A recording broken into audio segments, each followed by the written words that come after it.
Good morning my dear student. आज की इस क्लास में हमको यूपी बोर्ड के 2019 के एक मोस्ट इम्पॉर्टेंट क्वेश्चन को डिस्कस करना है, जो काफ़ी सालों से लगातार रिपीट हो रहा है बोर्ड के एग्जाम में।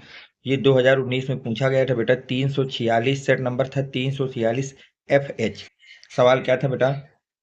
एक बूंद जिसका द्रव्यमान 4.8 गुणे 10 की घाते माइनस 10 ग्राम है तथा जिस पर आवेश है 2.4 गुणे 10 की घाते माइनस 18 कूलाम, दो क्षैतिज व आवेशित प्लेटों के बीच संतुलन अवस्था में लटकी है।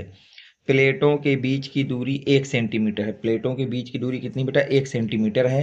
प्लेटों के बीच विभवांतर ज्ञात कीजिए। प्लेटों के बीच आपको क्या ज्ञात करना है बेटा? विभवांतर ज्ञात करना है। तो देखिए, बूंद का द्रव्यमान आपको दिया है 4.8 गुणे 10 की घाते माइनस 10 ग्राम। इसको हम केजी में बदलेंगे तो माइनस की 3 पावर और बढ़ जाएगी, तो ये हो जाएगा 4.8 गुणे 10 की घाते माइनस 13 केजी। अब बोला गया है दो आवेशित प्लेटें हैं क्षैतिज, ये मान लिया ऊपर नीचे प्लेटें हैं बेटा। अब यहाँ पर एक हमने आवेशित बूंद को रखा है। किसको रखा है? बूंद को। तो इसमें जो mg है, जो भार है, वो इसका नीचे की तरफ होगा और जो वैद्युत बल है वो कहाँ होगा बेटा? ऊपर की तरफ होगा। तो ये चीजें लिख दी है कि बूंद पर आवेश दिया है 2.4 गुणे 10 की घाते माइनस 18 और प्लेटों के बीच की दूरी, ये दूरी आपको दी गई है बेटा।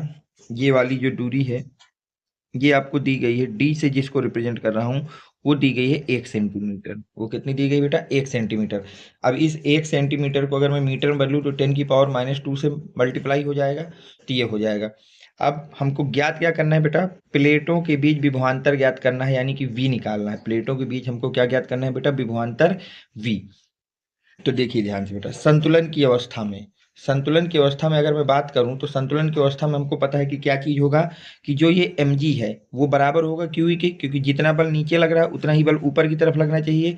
तो संतुलन की अवस्था में बूंद का भार बराबर होना चाहिए विद्युत बल के। बूंद का भार कितना होता है बेटा? mg। अब विद्युत बल कितना होता है? QE। कितना होता है बेटा? QE। m कितना दिया है? 4.8 गुणे 10 की घाते माइनस 13 और g कितना होता है ये हमें याद होना चाहिए, 9.8। q कितना दिया है? 2.4 इंटू 10⁻⁻18। ई हमको फाइंड करना है, तो यहाँ से हमने ई निकाल लिया बेटा। ई इधर ले आए, बाकी सब इधर चले गए। 2.4 से 4.8 को काटा तो ऊपर बचा 2। 9.8 10⁻⁻13 और जो 10⁻⁻18 इसको ऊपर ले जाएंगे, ये बनेगा। अब यहाँ से 9.8 का मल्टीप्लाई 2 से करोगे तो ई की वैल्यू आ जाएगी 19.6 इंटू 10⁵ वोल्ट पर metre.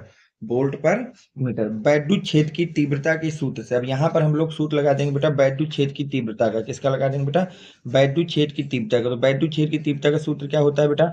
E equal to V by D. E equal to V by D, यहाँ वी क्या होता है? विभवांतर होता है, और डी क्या होता है? दूरी होती है। तो अगर मैं यहाँ से वी की वैल्यू निकालूं तो वी इक्वल टू हो जाएगा ई इंटू दी। ई तथा डी का मान रखने पर ई हमारे सवाल में कितना है बेटा? 19.6 इंटू 10⁵ और अगर मैं डी की बात करूं तो डी कितना है बेटा? डी है हमारे पास 10⁻⁻²। तो यहाँ पे दोनों वैल्यू रख दिए।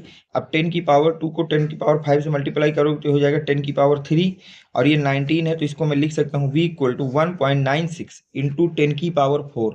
1.96 इंटू 10⁻4 वोल्ट आता है। प्लेटों के बीच का विभवांतर कितना होगा बेटा?